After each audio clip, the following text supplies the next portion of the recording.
Hello,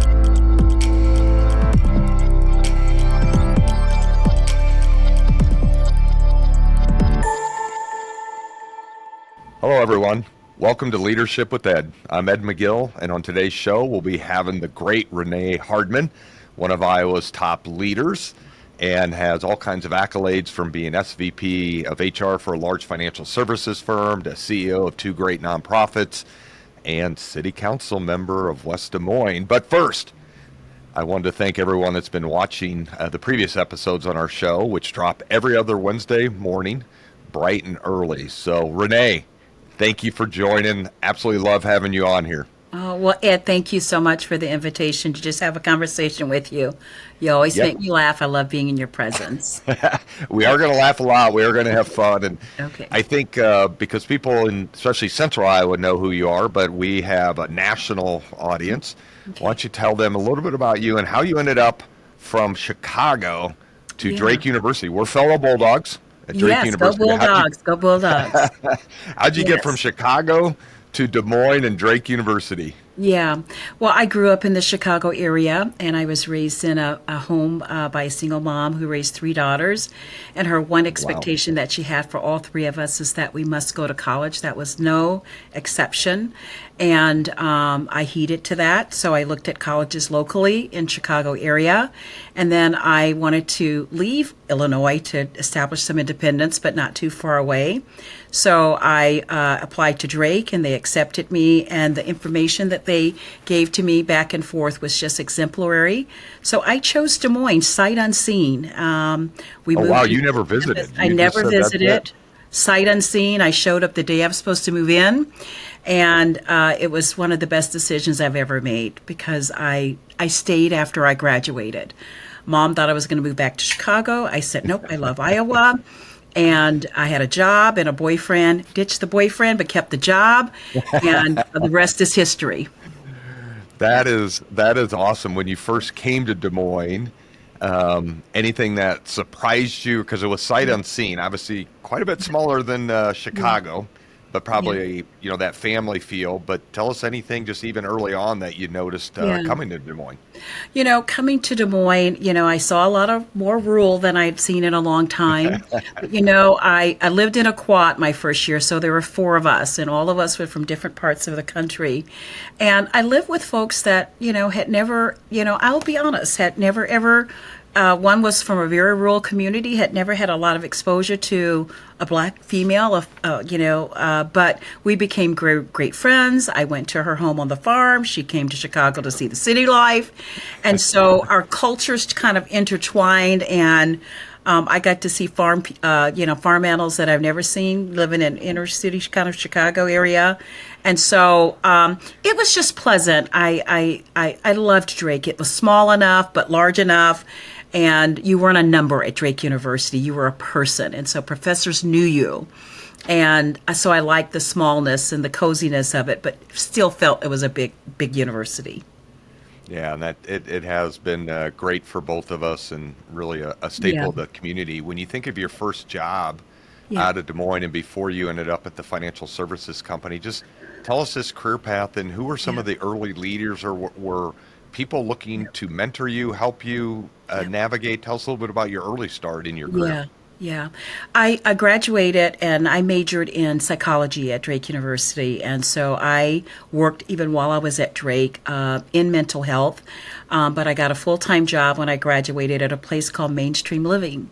And it was a facility that adults with mental illness would stay in apartments, and they would have to have 24-hour care in terms of making sure that they're safe and they're taking their meds. And so I loved it. And then I wanted to, after 3 or 4 years of doing that, I wanted to get into corporate America. So I had a mentor. She was an attorney in town. Her name was Inga Bumber Langston. Oh, And wow. That's a I went, mouthful right there. yeah, I went to lunch with her and said, well, if you ever know of anything in corporate America, and I knew that I liked human resources. And she said, Renee, there's a job at a financial institution here in town. And I applied. And I was an HR recruiter, HR project person. In a year and a half, the senior VP left, and the CEO of that company at that time called me in the office and said, Renee, I think you're ready to take your next step. I was very young, Ed. I was like, what? And to kind of go from recruiter to, senior VP of HR, but he had a lot of confidence in me and my work ethic and some of the things that I did while I was there and projects that I worked on. So I became a senior vice president of HR in about a year and a half that I started at Bankers Trust. That And is that is amazing. What was the interactions prior to that with the CEO? Was there enough projects where they saw, or were other people kind of shouting on your behalf of we got someone special here?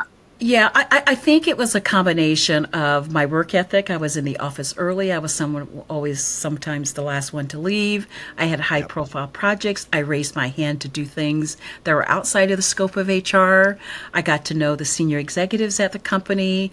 The CFO mentored me actually, was one of my mentors when I started the company. So I think it was a combination, Ed, of being in the right place at the right time, but yet allowing your brand and your work ethic to speak for itself. That's awesome, because when you think of the work ethic, I think even about myself early on, and you had mentioned working through Drake. Even though I was at Drake and played football there, I still had to work Yeah, throughout, and especially in the yeah, summers for yeah, just other, spending money and yeah. dollars that, Me too. that work ethic, always showed. And it sounds like part of what you were doing was there was an expectation where you were, but then, hey, how do I exceed that? How do I be the Yeah, first one in? How yeah, do I be the last one to leave? But also, I hope everyone picked up on that. You said you were raising your hand for projects yeah. or high profile things. Was that because they were allowing that, or did you have to kind of push through to get them to allow that? Tell the young professionals Yeah. on here, how do you raise your hand like Yeah, that? I think that's important. I think when you are at a company, and most companies are engaged in a lot of things, like your company, Ed, quite Yeah. frankly, and they're looking for folks that want to step out of what they're currently doing but assist. Are you going to help be a part of the United Way campaign? Are you going to help do steerhead this volunteer project? Are you going to show up for ice cream socials to help serve and to help clean up and to help do things? So I think what I Yeah. share with young people is make yourself available to the company. You're a part of that company. Dive into it, get to know its culture, and participate in the kinds of things that are important. And so I always readily, raised my hand to say I'd volunteer, and if marketing sent out a note that they needed 20 people to do this, even if it was just cleaning up after an ice cream social, it was a way to get to know more people. It Oh, was a that's way to awesome. expose myself to more people. And I wasn't doing it for a promotion. I was doing it because I wanted to get to know my fellow colleagues at the company. And the only way you do that is to expose yourself to the various opportunities that avail themselves to you.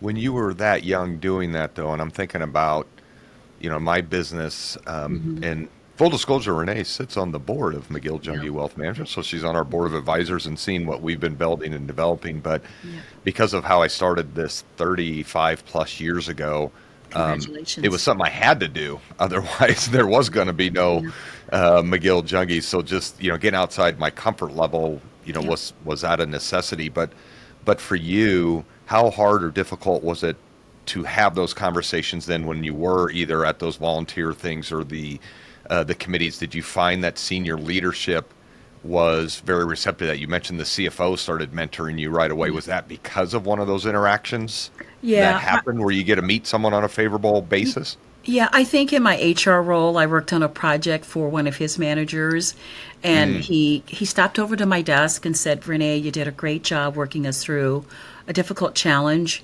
And I just said to the CFO, "Thank you." And I said, "I'd love to get to know you more. I'm kind of new to banking," and he took me under his wings and helped me understand banking because it's complicated, very regulated, and yeah. we became friends and then colleagues. And he's actually retiring. I'm going to his retirement party tomorrow, and it means a lot that I'm going to get to go to his retirement party after all these years that we were, colleagues as executives at, where we worked. So I just think you have to speak up. My mom always said closed mouths never get fed. And so you have to just, you That's have awesome. to, yeah, you have to really kind of get out of your comfort zone Get to Yep. know folks, and not just the people within your department. Get to know people outside of that, because you're going to learn more and you're going to expand your knowledge about the industry that you work for. And did you find that most people felt that you had a genuine and authentic curiosity or desire to learn more and grow versus I'm sure, some have it more for their own Yeah. self-serving methods, and usually good leaders can recognize that. Like, why is this person asking or doing these things? Yeah. Did you find that just your authentic self was coming out in those interactions? Yeah, I hope so. I really never did it for, oh, what's going to do for me. It was just getting to know other folks. When I was at Drake, I worked 3 jobs. I worked at Kentucky Fried Chicken, frying chicken. I worked for a professor, and I did a work study project. So hard work was always a part of our DNA. Being raised by a mom who worked 2 jobs for all that you can remember, instill the value of being the best you can be and doing the most that you can do. And that was always a part of my psyche. And so there were times I said no because my schedule didn't allow it. But more oftentimes than not, I found it a way to authentically just engage with getting to know other people. And they became your friends. And so when you're working through difficult things, it's easier when you have friends than folks that you don't know, because you've established that trust and that rapport and that foundation. I remember that KFC on 32nd and Yeah, I 4th worked Avenue. there for 2.5 years, making ends meet, trying to pay the tuition. But I did what I had to do to make sure that, I was able to, to stay at Drake and pay that bill when it came in.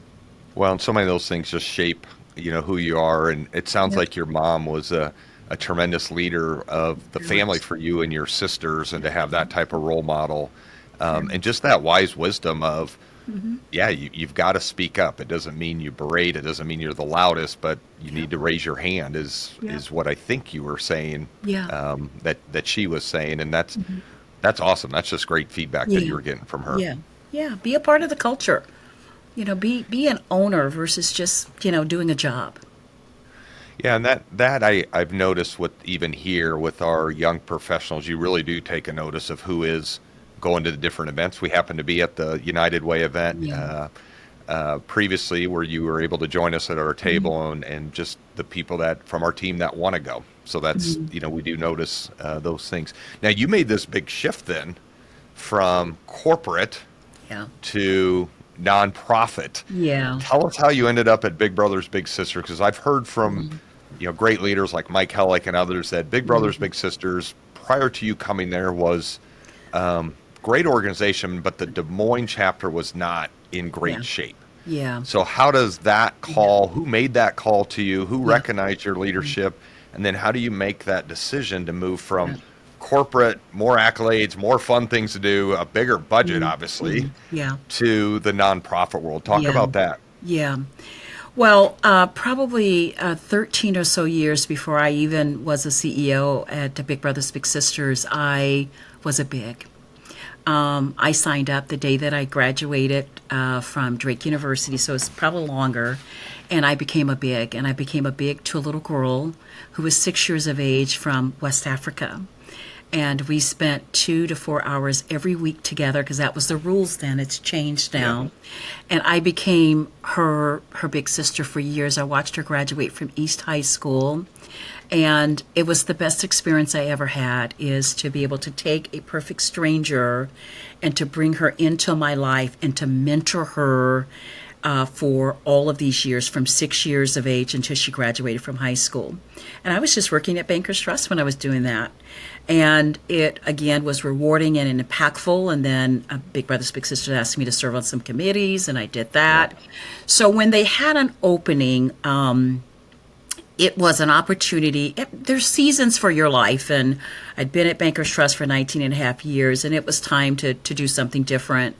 And timing is everything, and there was an opening there, and they knew that I was on the board, too, for 7 years. Okay. And I was a So board of very directors familiar with there. each other. Very Yep. familiar with the mission of the organization, and I knew it needed some tender, loving care. So I was asked by a board member to consider it. And I had to pray about it, Ed, because I'm a prayerful woman.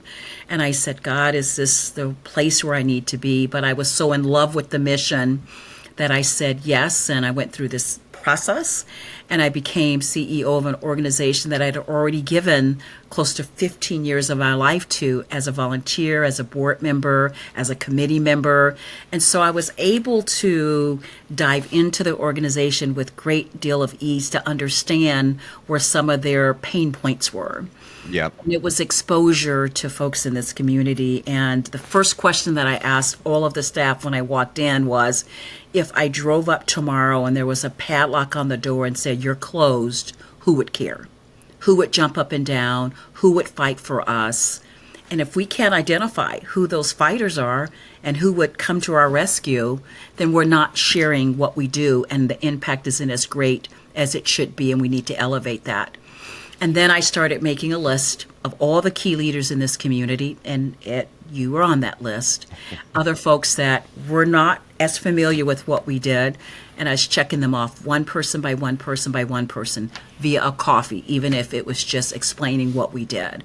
So I had a love for that organization because I had given 15 or so years in different capacities to serving that mission. So I had a great testimony to share how it impacted With my others. life and how it impacted this young girl from Sierra Leone, West Africa, and how it changed her life to graduate from college as well. Well, you know what I noticed, Renee, when you said, I think you even said just giving access, or the great line of who would care if we closed the doors, Yeah. because until you got involved, I would say we were unaware of what was going on there. And for those of you that don't know, they still continue on to this day, the Big Brothers Big Sisters bowling event, which is one of their bigger fundraisers, which was actually just a blast. And I would like to say Team McGill was 4-0 during Renee's tenure against Team Jungie. I'm just throwing that out there, and it hasn't continued that since Good you left. competition, loved it. It was good competition, but just the fun and the joy of being there. I think that was some of the other things, not only the exposure, but finding a fun event where the community was coming together.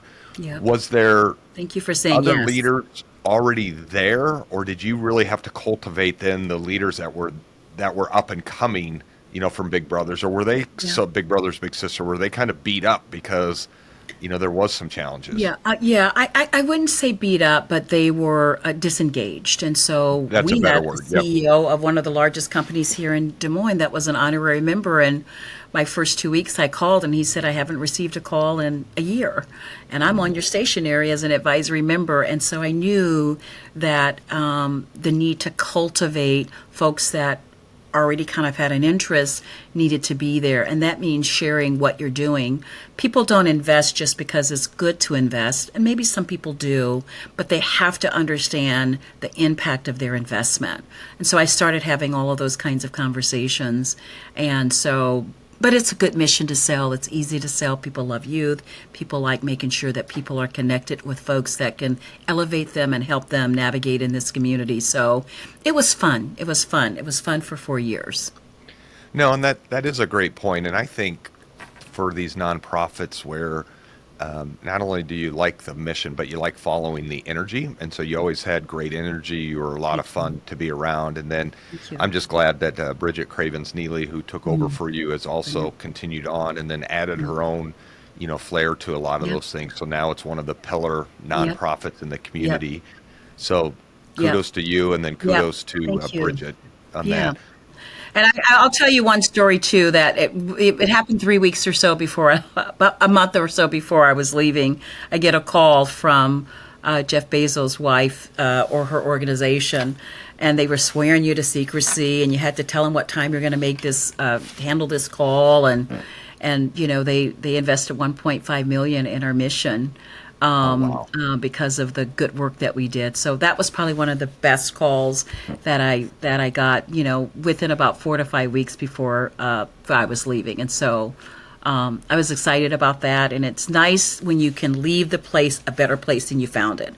And that's about leadership as well, is that when you go to these various places and wherever you're at, my goal has always been leave the place a better place than you found it. where I'm at now, no matter how long I stay, I hope that this place is better because I spent time in it.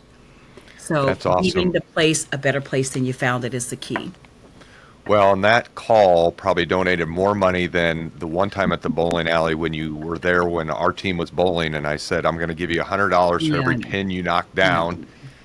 And we had to do it a couple of different I know, times. I Then know. we, I then was, we had to put up the bumper rails. yeah, I needed to take some lessons. I was like, oh my I gosh. caught you off guard. You weren't ready. No, You were no, you that's were a okay. host. That was fun though. That was fun. And Thank before we you. get to Lutheran Services of Iowa, tell us a little bit about being a city councilwoman in, or a council member in Yeah, West Des Moines, and what yeah, caused that, and what do you yeah, enjoy about that challenge? yeah. Well, one day I got a call from a group of folks in West Des Moines, and they wanted to meet with me and to talk about.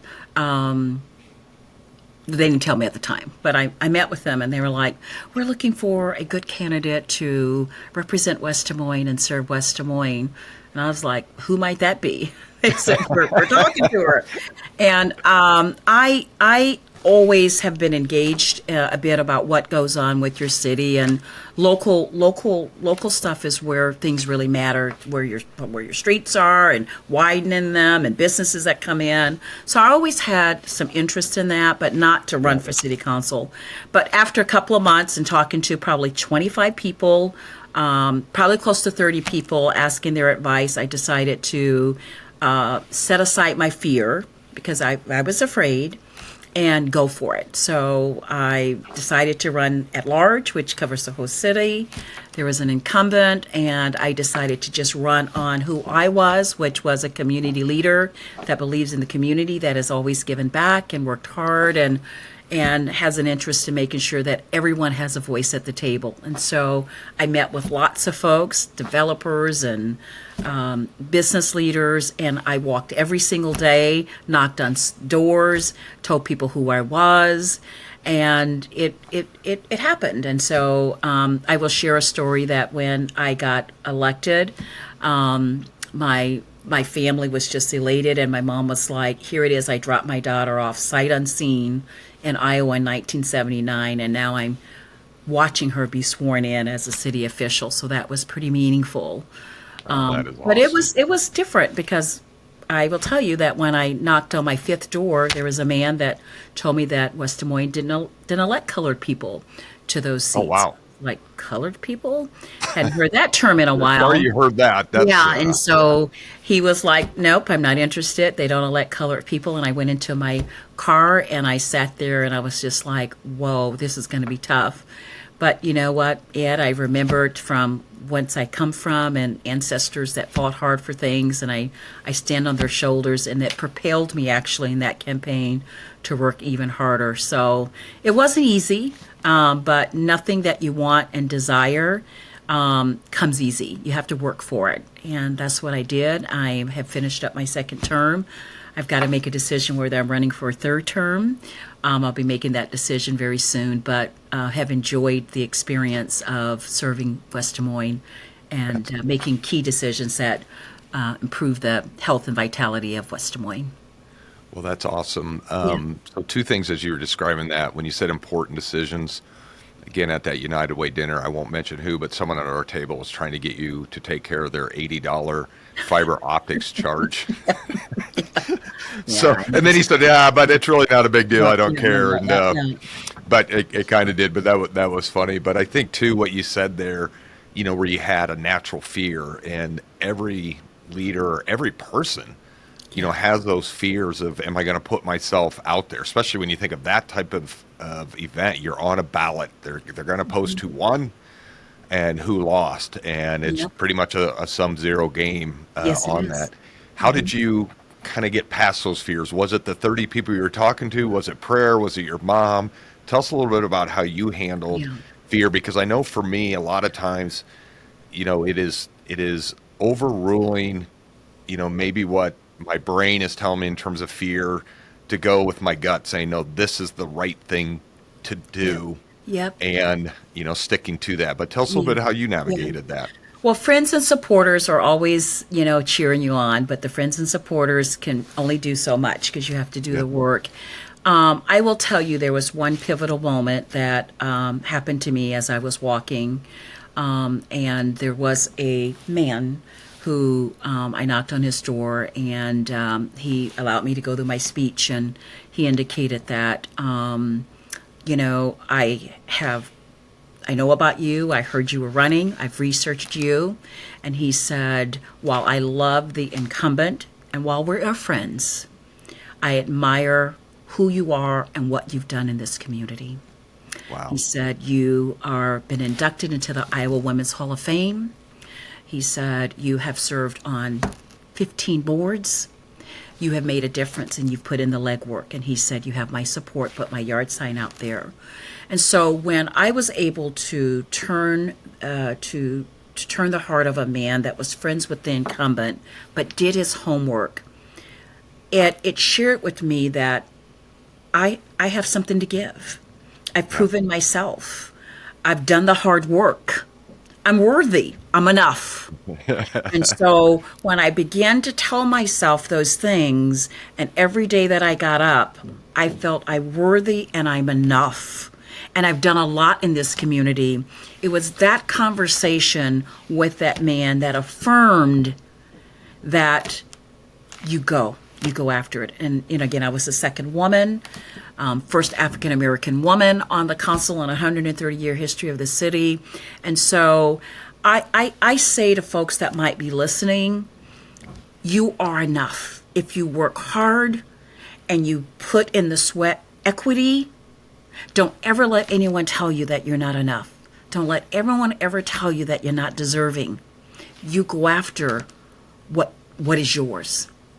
And even if I would have lost it, while that would have been disappointing, and let's not kid ourselves, I would have been proud of just my ability to put together a campaign and go out there and say, West Des Moines has others and choices, and I'm one of them. That is awesome. And I love the line, I am enough, because I think for all of us throughout some point in our careers, this imposter syndrome, or why am I running this company? Am I really good enough? I think about that being from, Council Bluffs, Iowa, just small town hick Ed, from Council Bluffs, and been fortunate to have some successes, but thinking, wow, okay, is that really supposed to be happening for someone from small town Iowa? And that imposter, when you're in some of these rooms, it can be a little bit daunting, and telling yourself, as you said, I am enough, I do belong, I can add value, but you got there because of the hard work and adding value to others is what allowed that, message to come across. Yeah. Well, that's what I sold, and that's what I shared, and I said, I am who I am. I've done what I've done, and I want to share with the city how I can add value based on my life experiences and things that I've already done. So, it's all about mind and over matter sometimes, facing fear and believing that you have a right as anyone else for what you desire. How do you decide now who you mentor and lead, and how are you developing the next set of leaders at your current nonprofit? And just even around outside of your current CEO role?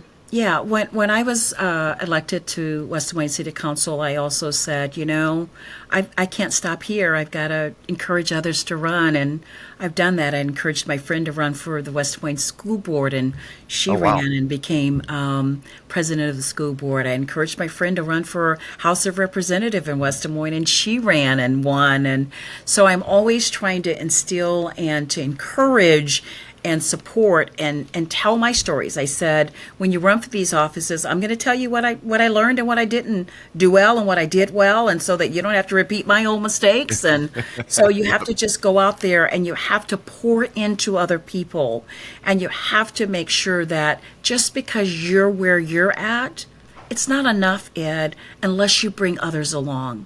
It's just not enough. And so I'm excited because there's at least 2 elected officials, or one expired her term, that I encouraged and spoke light into their decision to run and support them wholeheartedly along the process.